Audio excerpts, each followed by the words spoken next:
اللہ تبارک و تعالی نے اس امت کے لیے محمد الرسول اللہ صلی اللہ تعالی علیہ وسلم کو منتخب فرما کر نبی بنا کر اس دنیا میں مبعوث فرمایا۔ یہ امت بھی اللہ کی طرف سے منتخب ہے۔ وَاجْتَبَاكُمْ، اللہ ارشاد فرما رہا، اللہ نے تمہیں چنا ہے، منتخب کیا ہے، اور اللہ نے ہمارے نبی حضرت محمد صلی اللہ تعالی علیہ وسلم کو بھی منتخب فرمایا ہے۔ اور پھر رسول اکرم صلی اللہ تعالی علیہ وسلم کی طرف منسوب جتنی بھی چیزیں ہیں، اللہ تبارک و تعالی نے ہی ان کا انتخاب فرمایا ہے۔ پیارے رسول صلی اللہ تعالی علیہ وسلم کے جو رفقا، جو آپ کے ساتھی، آپ پر سب سے پہلے ایمان لانے والے، جنہوں نے آپ علیہ الصلاۃ والسلام کا دیدار کیا، بارہا آپ کی مجلس میں بیٹھے اور آپ کی مجلس سے انہوں نے فیض اور فائدہ حاصل کیا، ان لوگوں کو صحابہ کہا جاتا ہے۔ یہ بھی اللہ کی طرف سے منتخب شدہ ہیں، اللہ نے ہی ان کا اپنے پیارے نبی کے لیے انتخاب فرمایا ہے۔ انبیاء علیہ الصلاۃ والسلام کے بعد اس کائنات میں سب سے بلند ترین ہستیاں وہ محمد الرسول اللہ صلی اللہ تعالی علیہ وسلم کے رفقا اور ساتھی اور اصحاب ہے۔ گزشتہ امتوں میں جتنے بھی نبی آئے، ہر نبی کے آس پاس کچھ خاص لوگ ہوا کرتے تھے جو نبی پر سب سے پہلے ایمان لایا کرتے تھے اور نبی کی بات کو تسلیم کر لیا کرتے تھے، اور نبی کی بات کو دل و جان سے یقین میں لایا کرتے تھے۔ ایک طرف ان کا مقام اور ایک طرف محمد رسول اللہ صلی اللہ تعالی علیہ وسلم کے اوپر ایمان لانے والوں کا مقام اور مرتبہ۔ تو ہمارا یہ عقیدہ ہے کہ محمد رسول اللہ صلی اللہ تعالی علیہ وسلم پر جو ایمان لانے والے ہیں، ان کا مقام گزشتہ نبیوں کے اوپر جو ایمان لانے والے ہیں ان سے زیادہ ہے۔ یہ آپ کہہ سکتے ہیں کہ انبیاء کے بعد سب سے بڑا مقام پیارے رسول صلی اللہ تعالی علیہ وسلم کے صحابہ کا ہے۔ نمبر 2، یہ عقیدہ قائم کرنا ہے کہ محمد رسول اللہ صلی اللہ تعالی علیہ وسلم کے تمام اصحاب، تمام کے تمام صحابہ کرام رضی اللہ عنہم اجمعین امانت دار تھے، سب کے سب امین تھے۔ نمبر 3، یہ عقیدہ رکھنا ہے کہ محمد رسول اللہ صلی اللہ تعالی علیہ وسلم کے تمام صحابہ سے اللہ راضی ہے، کیونکہ اللہ نے قرآن کریم میں ایک جگہ نہیں، کئی مقامات پر اللہ پاک نے ارشاد فرمایا، رضی اللہ عنہم ورضوا عنہ، اللہ پاک ان سے راضی ہو گیا اور وہ اللہ سے راضی ہو گئے۔ اللہ کا ان سے راضی ہونا یہ تو سمجھ میں آتا ہے، ہم بھی اللہ سے دعا کرتے ہیں کہ اے اللہ تو ہم سے راضی ہو جا، لیکن وہ اللہ سے راضی ہو گئے، اس کا کیا معنی؟ اس کا کیا معنی؟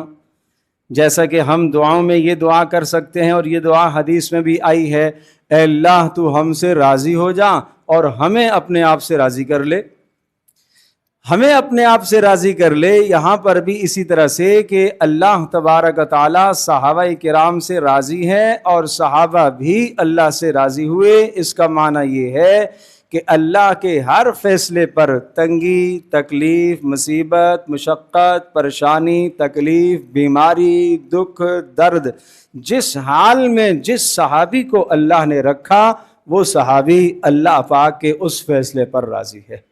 یہ ہے معنی کہ اللہ ان سے راضی ہوا اور وہ اللہ سے راضی ہوئے۔ نمبر 4، یہ عقیدہ رکھنا ہے سب کے متعلق اللہ پاک نے ارشاد فرمایا، وَكُلًّا وَعَدَ اللَّهُ الْحُسْنَى، اللہ تبارک و تعالیٰ نے سب کے ساتھ جنت کا وعدہ فرمایا ہے۔ اللہ پاک نے سب کے ساتھ جنت کا وعدہ فرمایا ہے۔ یہ جو دو باتیں ہیں، نمبر ایک اللہ ان سے راضی ہو گیا، اور نمبر دو اللہ نے ان سب کے ساتھ جنت کا وعدہ فرمایا۔ یہ جو دو باتیں عرض کی ہیں یہ قرآن کریم کے اندر دونوں کی دونوں موجود ہیں۔ رضی اللہ عنہم ورضوا عنہ تو ایک جگہ پر نہیں، کئی جگہ پر یہ آیت موجود ہے، اور وَكُلًّا وَعَدَ اللَّهُ الْحُسْنَى یہ سورۃ الحدید کی آیت بینہ کا ایک مختصر سا حصہ ہے۔ تو ان دونوں باتوں سے یہ بات سمجھ میں آ گئی کہ اللہ ان سے راضی ہو گیا اور اللہ نے ان کے لیے جنت کا فیصلہ کر دیا۔ اب اگر ان کی زندگی میں کوئی ایسا کام ہو گیا جو اللہ پاک کی مرضی اور منشا کے خلاف تھا، ایک طرف بات یہ آ گئی کہ اللہ نے ان کے لیے جنت کا فیصلہ کر دیا، ایک طرف یہ بھی بات آ گئی کہ اللہ ان سے راضی بھی ہو گیا۔ اب اگر کوئی بھی بات ہمارے سامنے نظر آتی ہے تو ہم یہ کہیں گے کہ اگر یہ بات درست ہے تو اللہ پاک نے یہ غلطی درگزر کر دی اور مرنے سے پہلے پہلے مکمل طور پر توبہ کی توفیق عطا کر دی۔ کیوں؟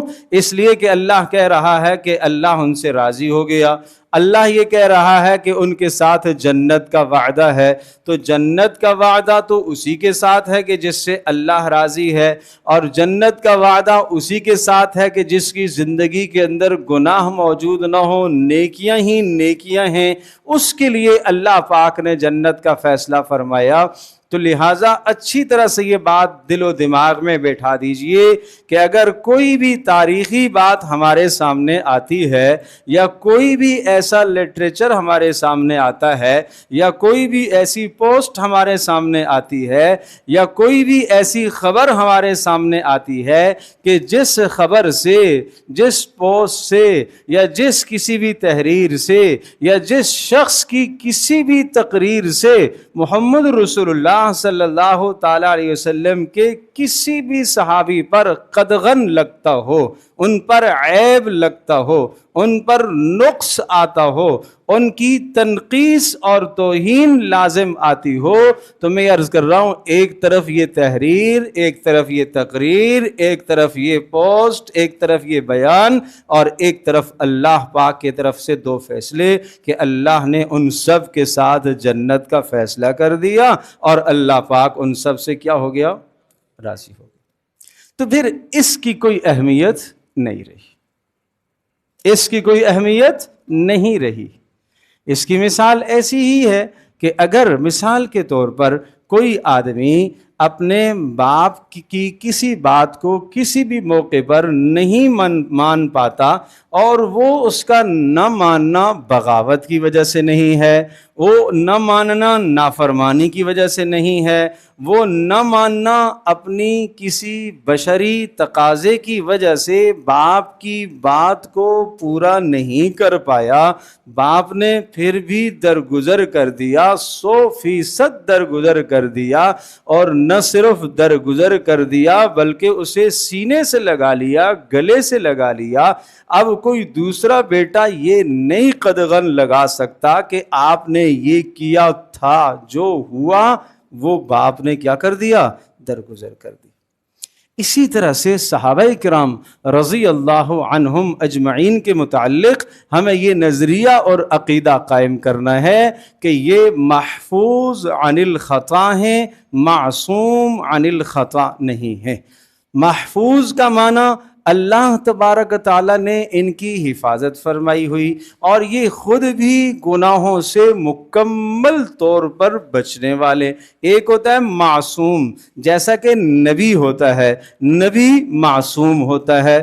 معصوم کا مطلب کہ وہ گناہوں سے پاک صاف، صغیرہ کبیرہ، چھوٹا بڑا، نبوت سے پہلے نبوت کے بعد ہر طرح کے نقص سے، گناہ سے، جرم سے، قصور سے نبی کیا ہوتا ہے؟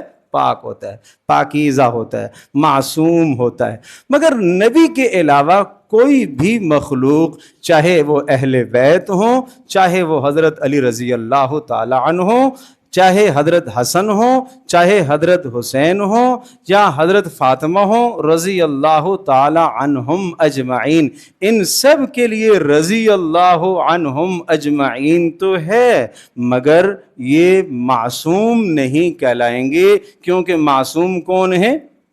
بولو، انبیاء علیہ الصلاۃ والسلام۔ معصوم کون ہے؟ انبیاء علیہ الصلاۃ والسلام۔ جب انبیاء علیہ الصلاۃ والسلام معصوم ہیں تو علیہ الصلاۃ والسلام کا لفظ بھی انبیاء کی نشانی ہے یا ملائکہ کی نشانی ہے۔ یہ لفظ یا تو نبی کے نام کے ساتھ آتا ہے یا فرشتے کے نام کے ساتھ آتا ہے، علیہ السلام۔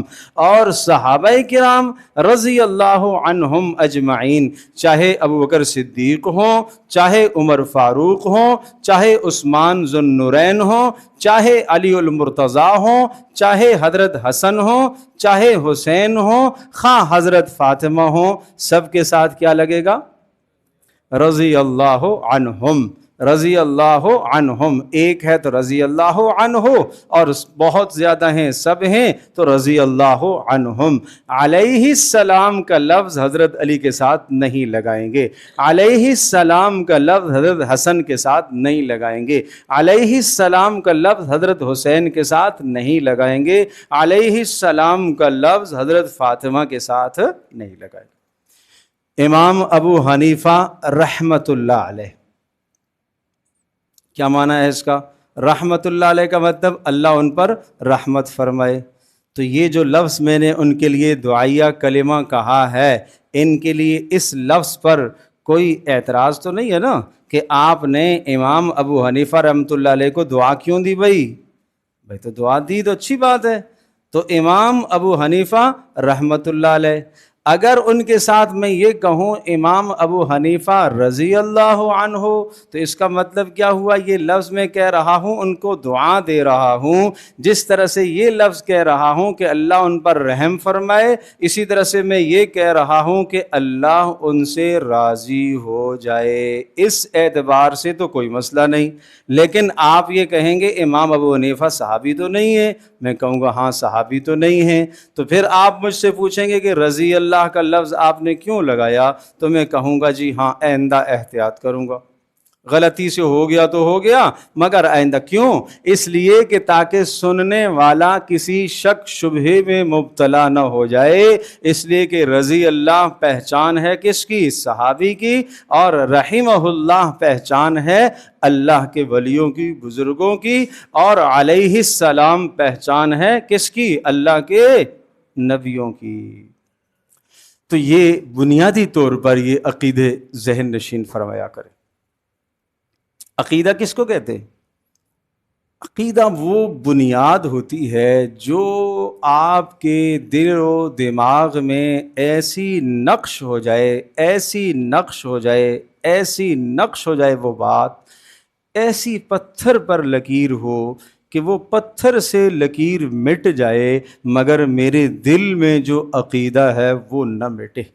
سنیے گا، اللہ ایک ہے، سب کا ایمان ہے، اللہ ایک ہے۔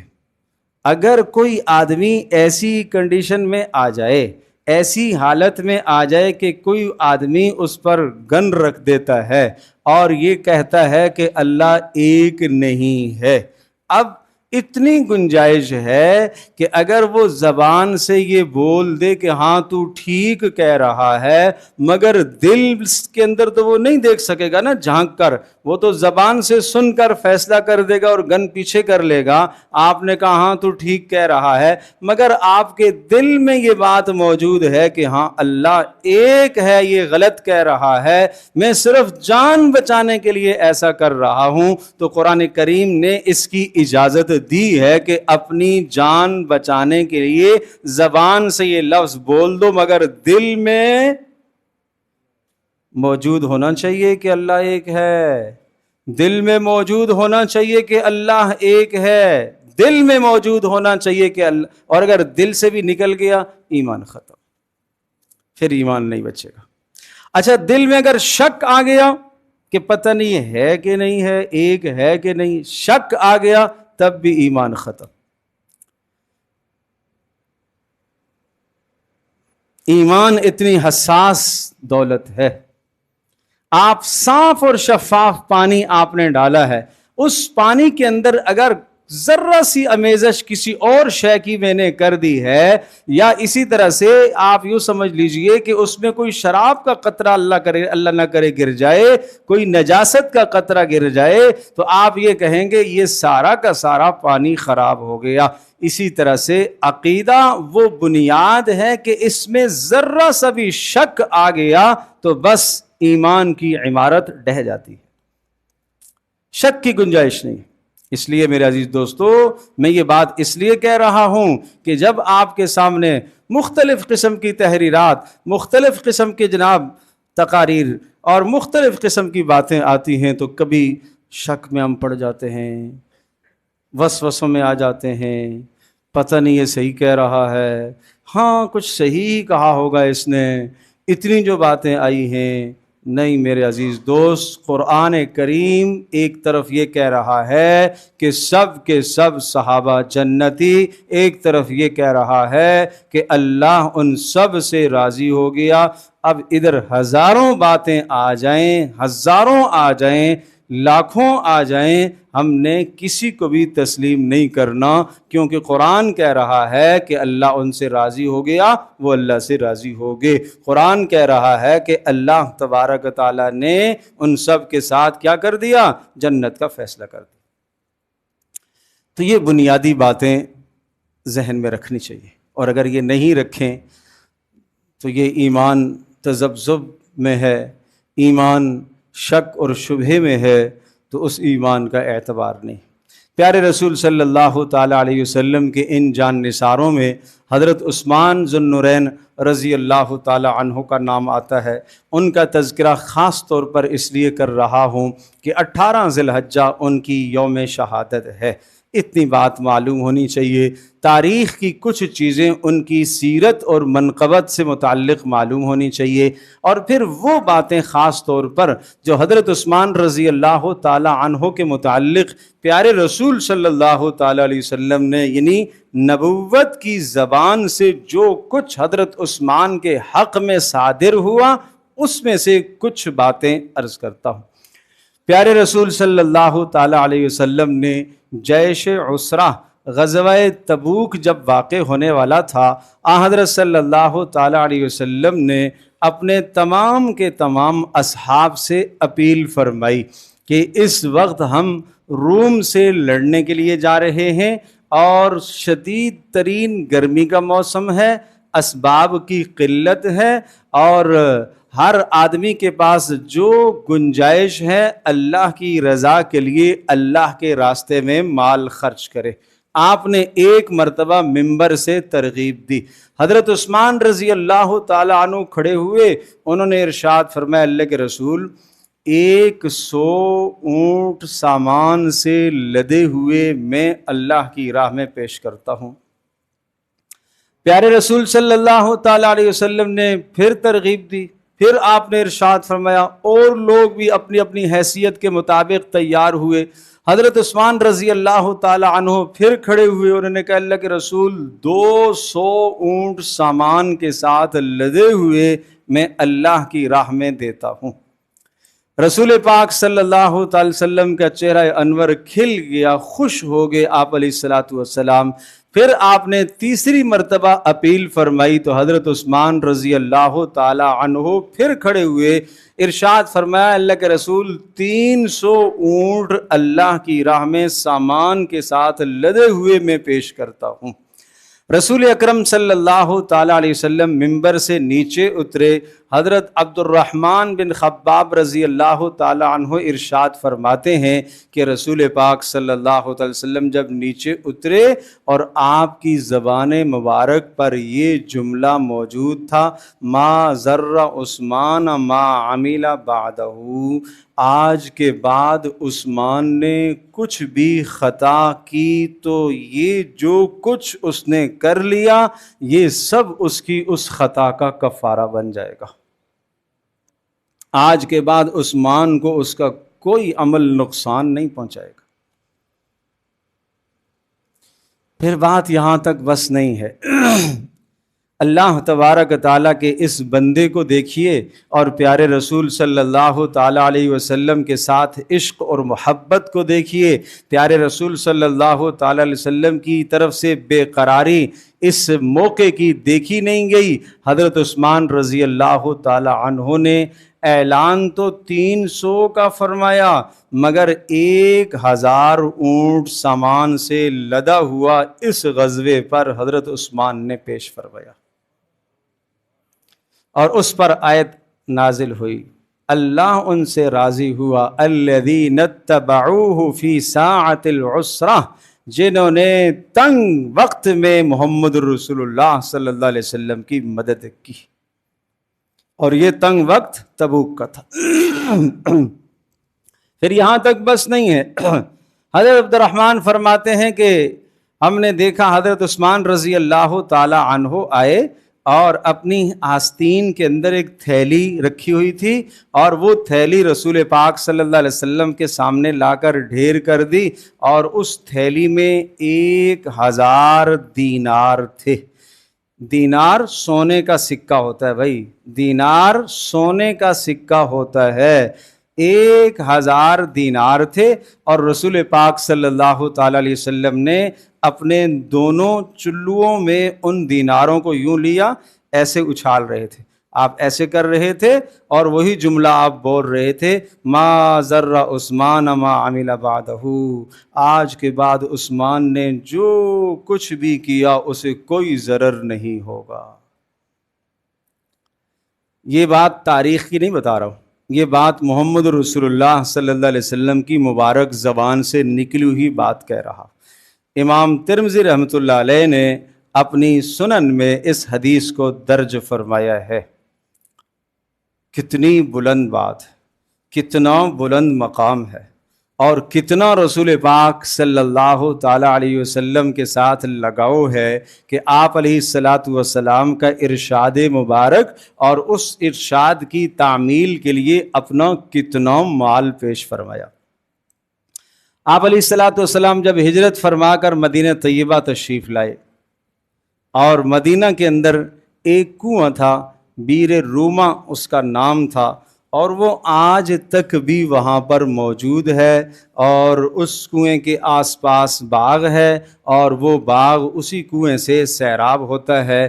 یہ کنواں، اس کا واحد پانی جو تھا وہ میٹھا پانی تھا، باقی قرب و جوار میں کھارے پانی تھے، اور مسلمانوں کو کافی تنگی اور تکلیف تھی پانی کے اعتبار سے، اور یہ شخص جو اس کنویں کا مالک تھا وہ پانی فروخت کرتا تھا، ایک مد یعنی سمجھ لو ایک مٹھی گندم لیتا تھا اور ایک مشکیزہ پانی کا بھر کے دیتا تھا۔ اور اس زمانے میں ظاہر ہے گندم کی بھی تنگی ہے، غلے کی بھی تنگی ہے، اور اتنا غلہ دے کر پھر پانی کو خریدنا مشقت ہو رہی تھی۔ حضرت عثمان رضی اللہ تعالی عنہ نے یہ بات سنی، آپ علیہ الصلاۃ والسلام نے ارشاد فرمایا کہ جو آدمی اس کنویں کو، آپ نے پہلے کنویں کے مالک سے یہ بات ارشاد فرمائی کہ یہ کنواں تم مسلمانوں کے لیے دے دو، اور اس کے بدلے میں اللہ سے جنت میں تمہیں چشمہ دلواؤں گا۔ انہوں نے کہا اللہ کے رسول، میرا گزر بسر اسی کنویں پر ہے اور آمدنی کا کوئی ذریعہ ہے نہیں ہے، تو میں تو یہ نہیں کر سکتا۔ بہرحال انہوں نے معذرت کر لی۔ حضرت عثمان رضی اللہ تعالی عنہ نے پوچھا اللہ کے رسول، اگر یہ کنواں میں خرید لوں اور میں مسلمانوں کے لیے اسے وقف کر دوں تو کیا یہ ثواب میرے لیے بھی ہے؟ اس کے بدلے میں اللہ جنت میں مجھے چشمہ دے گا؟ رسول پاک صلی اللہ علیہ وسلم نے ارشاد فرمایا بالکل دے گا۔ حضرت عثمان رضی اللہ تعالیٰ عنہ اس شخص کے پاس گئے اور اس نے جو قیمت لگائی، اور قیمت اس نے لگائی ہے 35,000 درہم۔ یہ دراہم کی قیمت 35,000 درہم کی قیمت اس نے کنویں کی لگائی۔ حضرت عثمان نے 35,000 درہم دیے اور کنواں خریدا، اور رسول پاک صلی اللہ علیہ وسلم کی خدمت میں آئے اور ارشاد فرمایا کہ یہ کنواں میں نے مسلمانوں کے لیے وقف کر دیا ہے۔ مجھے آپ یہ بتائیے کہ رسول اللہ نے کیا فرمایا کہ اس کنویں کے بدلے میں اللہ آپ کو جنت میں کیا دے گا؟ چشمہ۔ تو ایسا ہو سکتا ہے کہ چشمہ مل جائے اور عثمان خود جنت میں نہ جائیں؟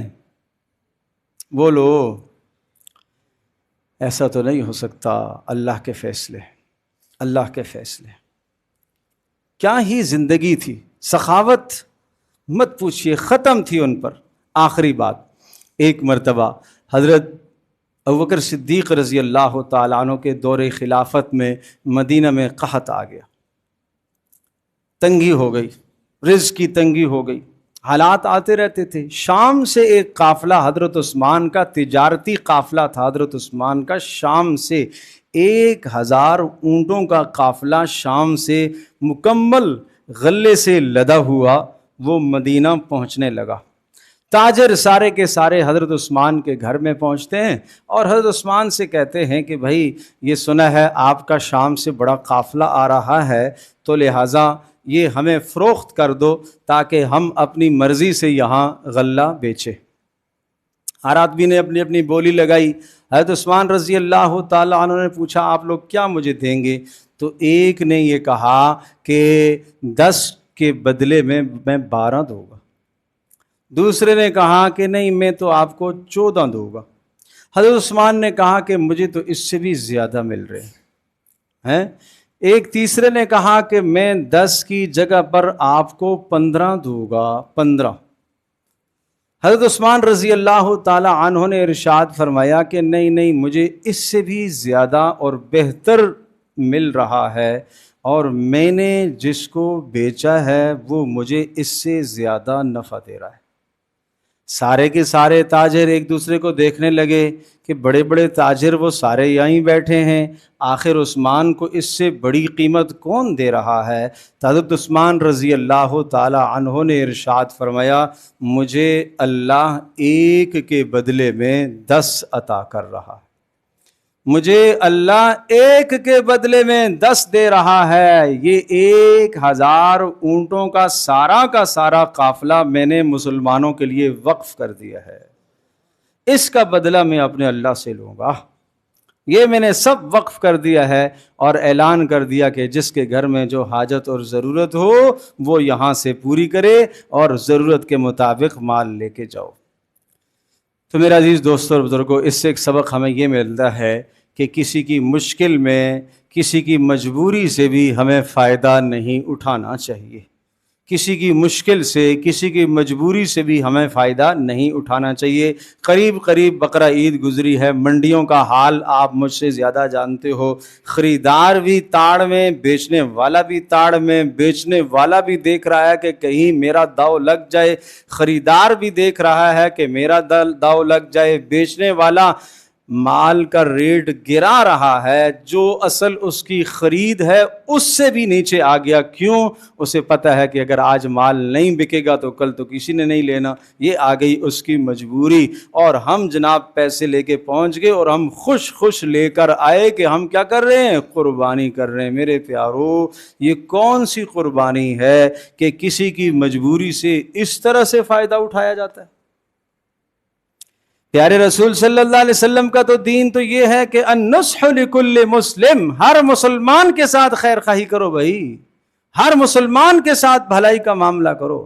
حضرت عثمان رضی اللہ تعالی عنہ کی سیرت سے ہمیں پتہ چلتا ہے ہمیشہ انہوں نے امت مسلمہ کے مفاد کو سوچا ہے، امت مسلمہ کی بہتری کو سوچا ہے، رسول اللہ صلی اللہ تعالی علیہ وسلم کی منشا اور چاہت کو پورا کرنے کا سوچا ہے، اور مسلمانوں کی بھلائی کا سوچا ہے، اور اپنے مال سے، اپنی جان سے، اپنے وقت سے، اپنی صلاحیت سے امت مسلمہ کی انہوں نے خدمت کی ہے۔